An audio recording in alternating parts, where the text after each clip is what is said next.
उत्तरम यत् हिमालयस्य समुद्र एवं दक्षिणम तत् भारतम नामम भारतीय यत्र संतति। हमारा भारत देश जो उत्तर में हिमालय है तथा दक्षिण में समुद्र, और इस भारत देश में रहने वाले हम सभी भारतीय यहाँ रहते हैं। नमस्कार, यहाँ पर उपस्थित प्रधानाचार्य जी, गुरुजन एवं छात्र छात्राएं। मैं शालिनी चौहान कक्षा 11 की छात्रा यहाँ पर इस अवसर पर आपसे 2 शब्द कहने आई हूँ। ये बात चिंता का नहीं अपितु चिंतन का विषय है कि जो रास्ता गांव से शहर की ओर रोजगार हेतु जाता है वो रास्ता शहर से गांव की ओर विकास हेतु क्यों नहीं आ पाता।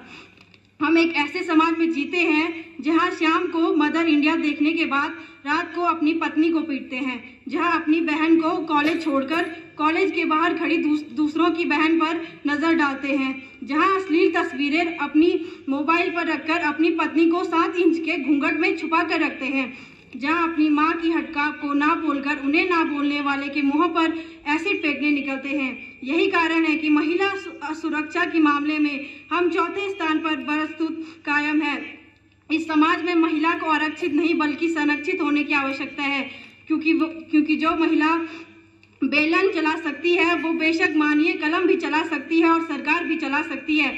हमारा राष्ट्रमान तब संभव होगा जब एक गरीब बच्चा मध्याह्न भोजन के लिए नहीं अपितु ज्ञान अर्जित के लिए सरकारी स्कूल की चौखट पर अपने कदम रखेगा, जब बड़े बड़े सपने देखने के लिए भरी भरी जेबों की आवश्यकता नहीं पड़ेगी। चाणक्य जी कहते हैं कि राष्ट्र का उदय और अस्त दोनों ही शिक्षक के हाथों में होता है। हमारा राष्ट्रमान तब संभव होगा जब एक शिक्षक वेतन के लिए नहीं अपितु बच्चों के ज्ञान अर्जन के लिए बने। बात करें हमारे देश की शिक्षा प्रणाली की, तो जब हमें अभियंता की जरूरत थी तब हमने इंडियन इंस्टीट्यूट ऑफ टेक्नोलॉजी का गठन किया, और जब हमें अच्छे डॉक्टर की जरूरत थी तब हमने एम्स का गठन किया। तो जब सदियों से हमें एक अच्छे राजनेता की आवश्यकता है तो हमने इंडियन इंस्टीट्यूट ऑफ पॉलिटिक्स का गठन क्यों नहीं किया। हाँ, जैसे हमारे प्राण बचाने के लिए अच्छे डॉक्टर की आवश्यकता है तो देश के प्राण और लोकतंत्र के सेहत हम एक अयोग्य के हाथों में कैसे सौंप देते हैं। राजनीति से मुझे परहेज नहीं वरन राज करने के नीति से ऐतराज है। चुना हुआ उम्मीदवार जनता के लिए राजा नहीं बल्कि जनता का सेवक होता है, जो जनता की हर समस्याओं का निदान करता है। दुष्यंत कुमार जी की लफ्जों में कहे तो हमारे राजनेता तो कुछ इस तरह हमारी समस्याओं का निदान करते हैं कि पहले आंखें फोड़ते हैं फिर चश्मे दान करते हैं। और मुझे तकलीफ तो तब होती है जब हमारी भोली भाली जनता उनके कर्म और विचार देकर नहीं बल्कि उनकी धर्म, पार्टी और प्रचार देकर उन्हें वोट करते हैं।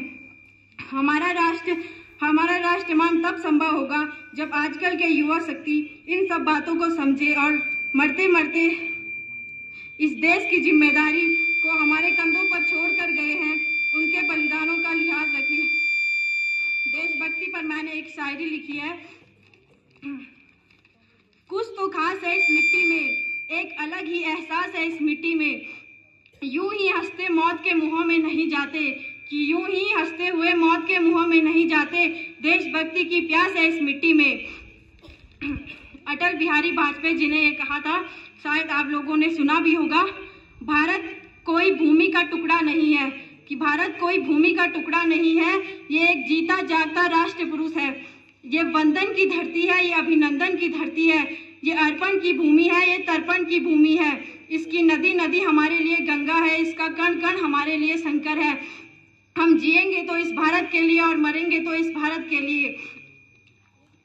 और अगर हमारी अस्थियों से कोई कान लगाकर सुनेगा तो एक ही आवाज निकलेगी, भारत माता की जय। जय हिंद, जय उत्तराखंड।